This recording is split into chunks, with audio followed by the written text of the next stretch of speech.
On my last video, I've reported this pot of succulents. This is actually the second pot. The first pot, I already put it away. So it stands to reason that one should put succulents back to where they were after repotting it. But in this case, it is spring here in Australia and our weather or temperature is going up. And these plants are going to lose their color if they are left in their original position. So now I am moving this pretty heart to the other second heart, which is now in my 50% UV shade cloth area. Okay, so there's the other one, and now I'll put this one here. I think I have to flip it around to make them fit. There you go. Wunderbar.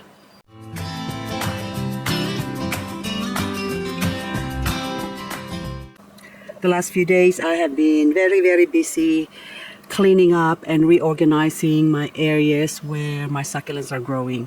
So this is in my 50% UV shade cloth area, and I have a lot of expensive succulents that are in here, or I'm housing here. So it's important that I keep them clean and also have to get rid of the dead ones, of course, from last frost in winter. So this side of things is looking really fantastic. So, but the other side, let's go have a look, see what it looks like. So at the moment, this is still chaos. But the good thing about this chaos here is that all the plants that are here, or you see, have survived our winter frosts. So now a lot of them are flowering. But should we keep the flowers or not? No, we don't. Especially these bare ones like this. I have to go and remove all of this. And this one's here, that looks like I should be keeping this one because it's got leaves growing on the stalk or the inflorescence. And they do grow pups. But in this scenario, this is a small one, so it wouldn't have enough juice or sustenance in it to sustain its growth. So there's no point keeping the flowers. It just attracts aphids, so it's best to remove it. And also I might as well pull off a couple of the dry leaves that are hiding behind this beautiful Starbucks.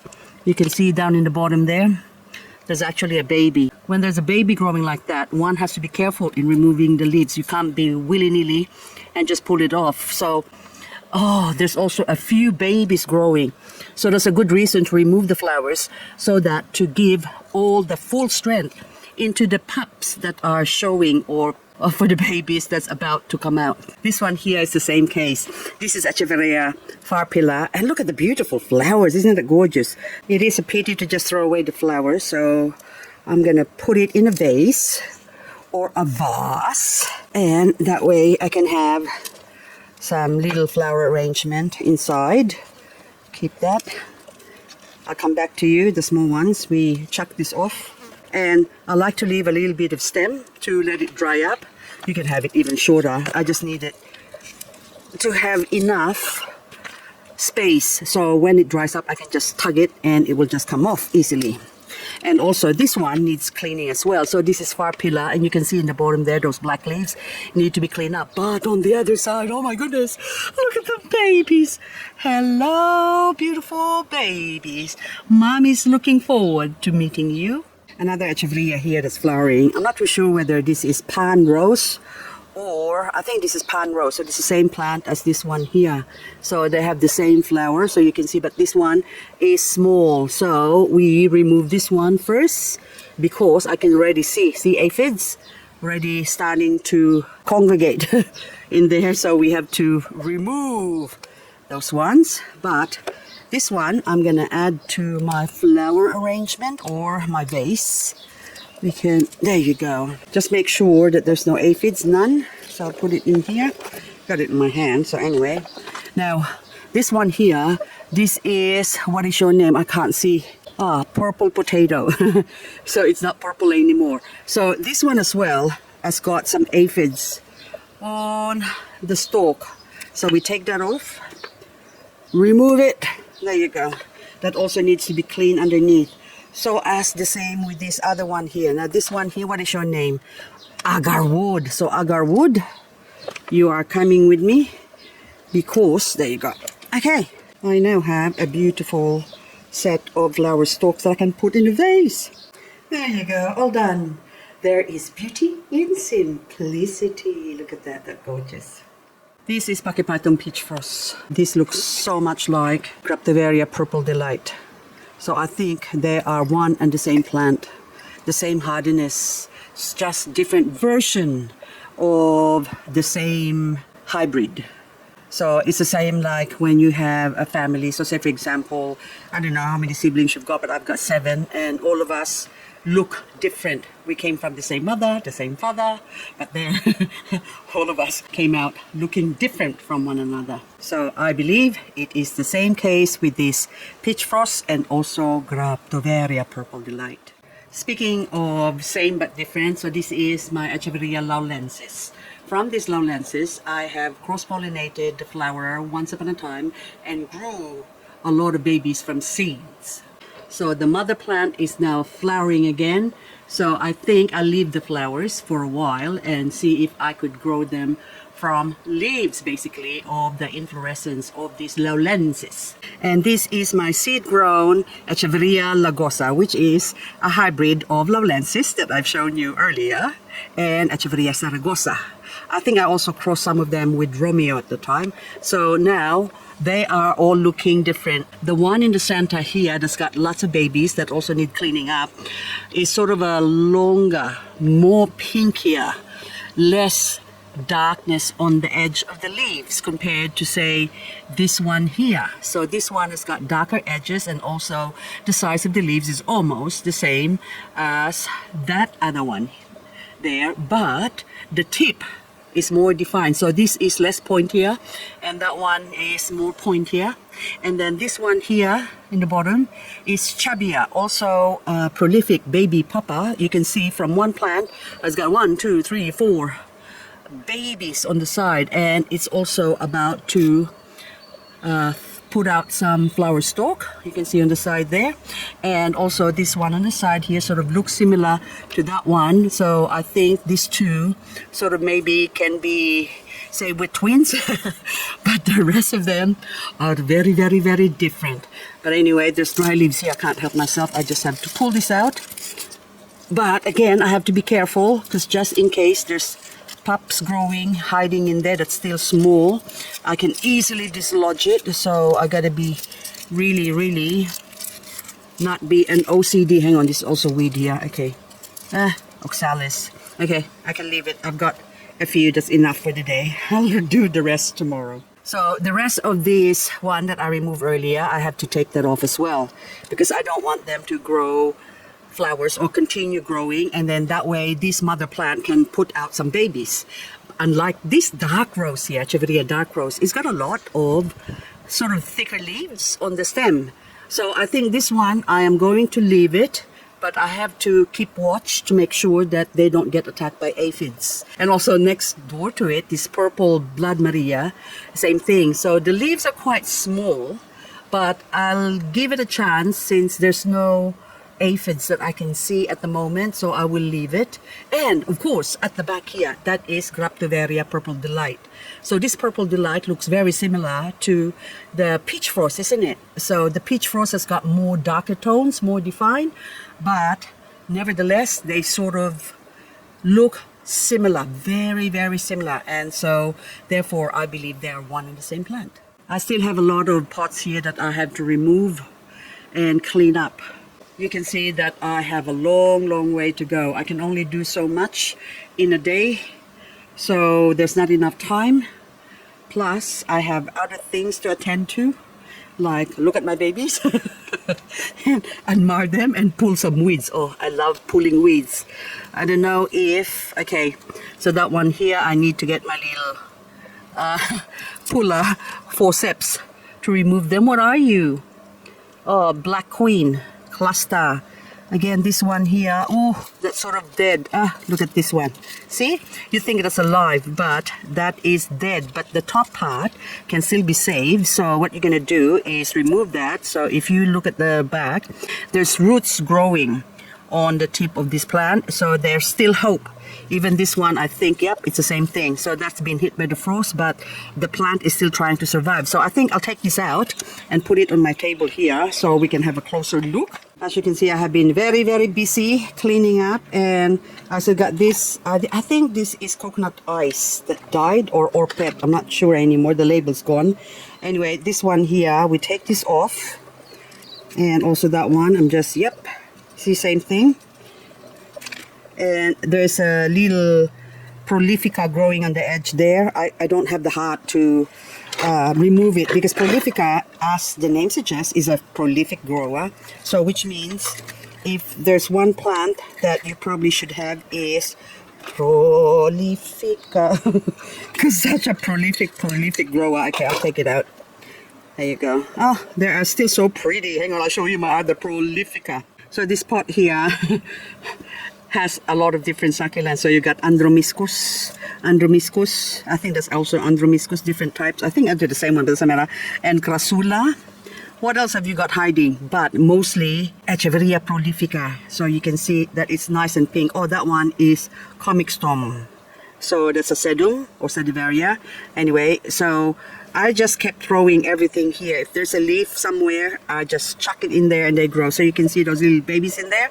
They're all prolifica. So that's how they came up with the name, because it's such a prolific grower. And if grown under the right condition, they can be so pretty. Like that. See how nice and pink that is? It's just hard to see because of the sun. But look how gorgeous the pink is. Very, very, very pink. Which reminds me, here's another bunch of prolifica, or cluster of them.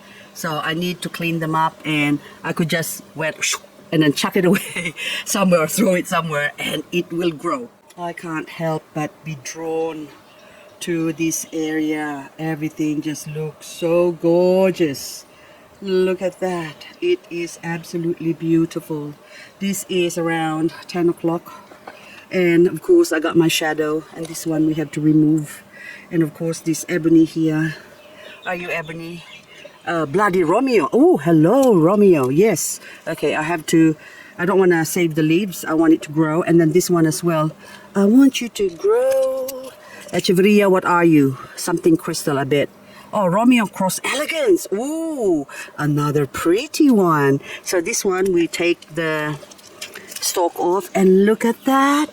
Isn't that beautiful? Look at the colors. Oh my goodness. And here's another pretty one on the side here. What's your name? Oh, purple potato. Another purple potato. How come? See, this purple potato is nice and purpley on the tips. And this purple potato is sort of really, really pale. I think it might have something to do with sun exposure. So I need to put this somewhere where the sun doesn't hit it directly. So come with me and you'll see. In a world that's full of my creation, I have to find a spot for you. So when it warms up, it is best to put a lot of the agavoides somewhere where they are shaded away from direct sunlight, or else they are going to lose their color.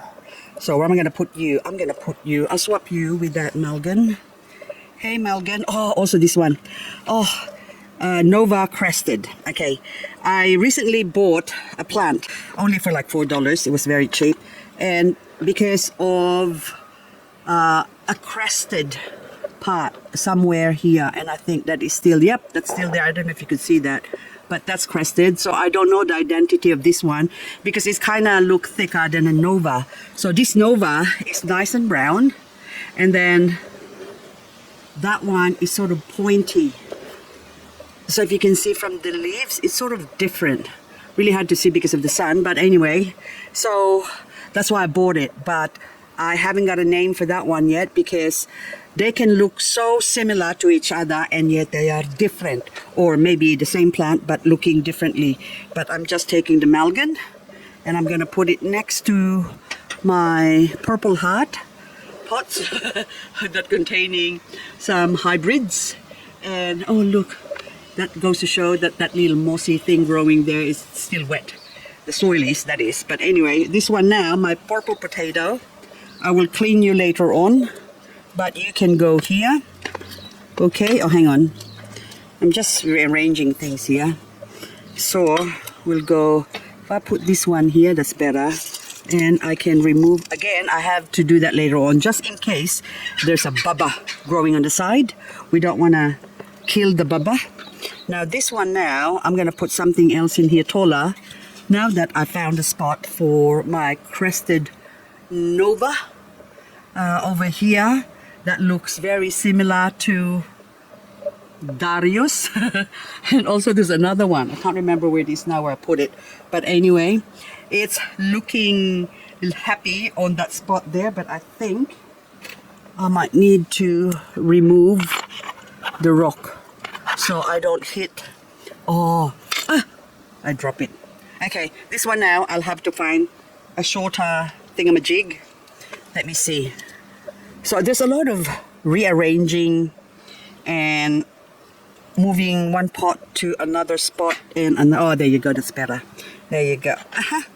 There you go, she's happy in there. So anyway guys, I think that's all I've got for this video, because I have a lot of things that I need to do. So you can see there's more weeds up the top there that I need to clean up.